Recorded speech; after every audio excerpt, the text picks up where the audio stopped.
rushed to the scene, they fell victim to the second strike. You can also see massive cranes around the bridge, which suggests it was not fully constructed, and it was supposed to officially open next June. As per Iranian officials, the bridge is characterized by its sophisticated engineering design and intricate structure. The project was to be soon inaugurated and serve our people. It is the sum of pure Iranian expertise, and this seems to be the reason that infuriated the enemies. The bridge does not serve any military purpose at all. This fact is supported by aerial views and maps. Unlike Trump's statement, we will reconstruct this bridge. The Iranian Foreign Minister Abbas Araghchi condemned the assault on this critical civilian infrastructure, describing it as an act of defeat and moral decay by an enemy reeling in confusion.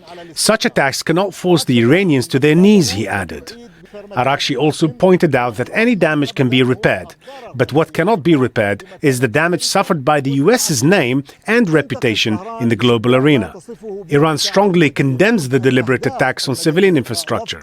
According to the latest statistics released by the Red Crescent, more than 120,000 residential and commercial units have been targeted and destroyed since the beginning of the war, 40,000 of which are in the capital city, Tehran. Now, one person has been killed after Iranian missiles were intercepted in the United Arab Emirates. 4 other people were injured by debris from the interception. The attack targeted Abu Dhabi's Habshan gas facility, where operations have been suspended. Rasul Sardar is in the Saudi capital, Riyadh, for us. So casualties mounting, Rasul, in a day in which we've seen a widening of attacks on civilian infrastructure in the Gulf?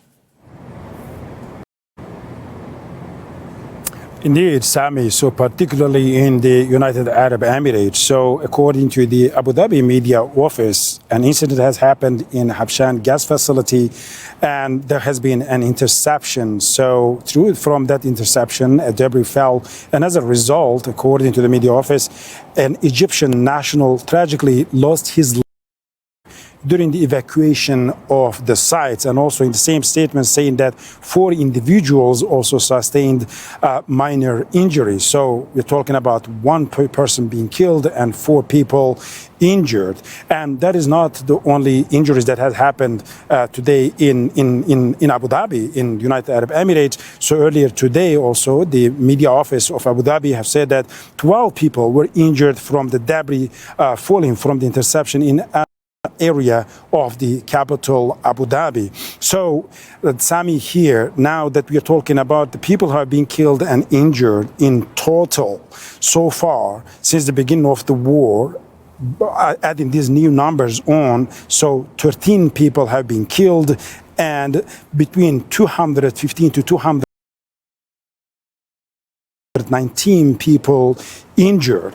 So, and according to the Emirati 18 ballistic missiles, 4 cruise missiles, and 47 drones. Indeed, this was one of the most intense days when it comes to the attacks over United Arab Emirates, and the Emirati officials are saying that since the beginning of war, so 2,085 drones, 23 cruise missiles, and 475 ballistic missiles were fired at Iran. So considering the size of the United Arab Emirates, these numbers are quite huge, and Emiratis are paying a huge price on that, and particularly that Habshan gas facility is the largest one in the United Arab Emirates. And of course, it was not only Emirates that came under attack. So today we have seen a refinery was targeted in Kuwait, and also a desalination plant, another second that's happening in the desalination water plant in Kuwait, and here in Saudi Arabia, in Bahrain, we have seen that the officials releasing the security alert. So it was quite an intense day through the GCC.